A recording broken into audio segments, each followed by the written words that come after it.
Bonjour et bienvenue sur Radio Barafoot, pour une nouvelle vidéo revue de presse. Nous commençons cette revue de presse en Italie, avec le Sacre de Naples. Comme le titre, la Gazzetta dello Sport, Naples au paradis. En effet, ce jeudi 4 mai, lors de la 33e journée de Serie A, Naples a assuré sa victoire du titre de champion d'Italie, 33 ans après le dernier en obtenant un match nul contre Udinese. C'est la troisième fois dans l'histoire du club que Naples remporte ce titre, après ceux de 1987 et 1990, tous deux remportés sous l'ère Diego Maradona. Lors de ce match, Udinese a ouvert le score par Lovric à la 12e minute, mais Victor Osimhen a égalisé pour Naples à la 52e minute, marquant ainsi son 22e but de la saison en Serie A et celui qui a scellé le titre pour son équipe. Avec cette réalisation, le Nigérian est devenu le meilleur buteur africain sur une saison dans l'histoire de la Serie A, dépassant ainsi Samuel Eto'o. Nous restons en Italie avec la Roma. La relation entre José Mourinho et l'AS Roma semble se détériorer.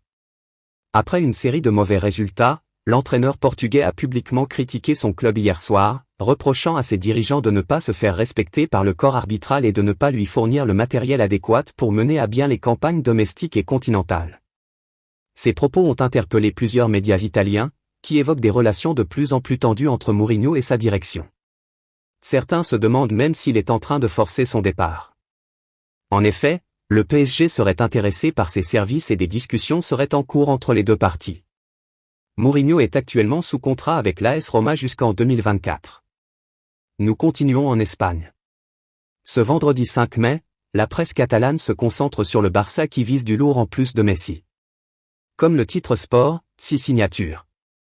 Sport, qui annonce donc que le FC Barcelone compterait recruter 5 joueurs en plus de Lionel Messi cet été, Íñigo Martínez, Athletic Bilbao, Ilkay Gundogan, Manchester City, Ruben Neves, Wolverhampton, Yannick Carrasco, Atlético Madrid, et Victor Roque, Atlético Paranaense. Les Catalans préparent un mercato en grande pompe. Mundo Deportivo pour sa part, met l'accent sur Amrabat, qui serait le nouveau Busquets. La presse croit savoir que le milieu de terrain de la Fiorentina, Sofian Amrabat, serait le choix numéro 1 du Barça pour renforcer son entrejeu en vue de la saison prochaine. Du côté de la presse madrilène, et de Marca, on s'attarde sur la finale de la Coupe du Roi entre le Real Madrid et Osasuna, qui se jouera ce samedi, 22h. À quelques heures de cette finale, le quotidien madrilène a eu un entretien avec l'entraîneur du club de Pampelune, Jagoba Arrasat qui compte bien mettre tout en œuvre pour s'assurer de la victoire de son équipe. Enfin, AS rappelle qu'en cas de sacre du Real Madrid en finale de la Coupe du Roi, Carlo Ancelotti remportera son 10e trophée sur le banc merengue, et ne sera plus qu'à une unité de Zinedine Zidane. Nous filons en France, où l'on apprend, selon des informations de RMC Sport, que Léo Messi pourrait résilier son contrat avec le PSG dans les 10 prochains jours et ne pas reprendre l'entraînement. Il serait prêt à faire un gros effort financier pour retourner dans son club de cœur, le FC Barcelone, qui est confronté à des problèmes de financiers. L'Argentin serait disposé à diviser son salaire par 3 pour signer avec le Barça, ce qui lui permettrait de toucher 10 millions d'euros par an, loin de ses émoluments actuels à Paris. Cependant, si l'accord ne se concrétise pas, il pourrait s'agir d'une perte financière importante pour Messi et d'un risque pour le Barça de le voir rejoindre la MLS ou l'Arabie Saoudite. De son côté, l'équipe pense que cette relation entre Lionel Messi et le PSG semble bel et bien rompue, puisque le club parisien ne serait pas fermé à l'idée de mettre fin au contrat du joueur argentin dans les prochains jours. Si Messi souhaite partir, le PSG ne s'opposera pas à son départ, même si cela implique des obligations économiques importantes.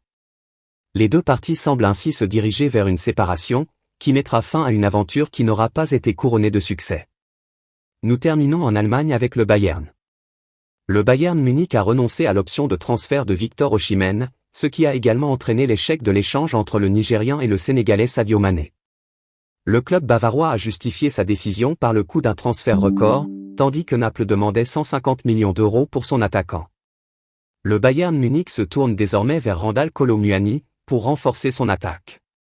Voilà tout pour cette vidéo, n'hésitez pas à aimer et à vous abonner. Merci et à la prochaine.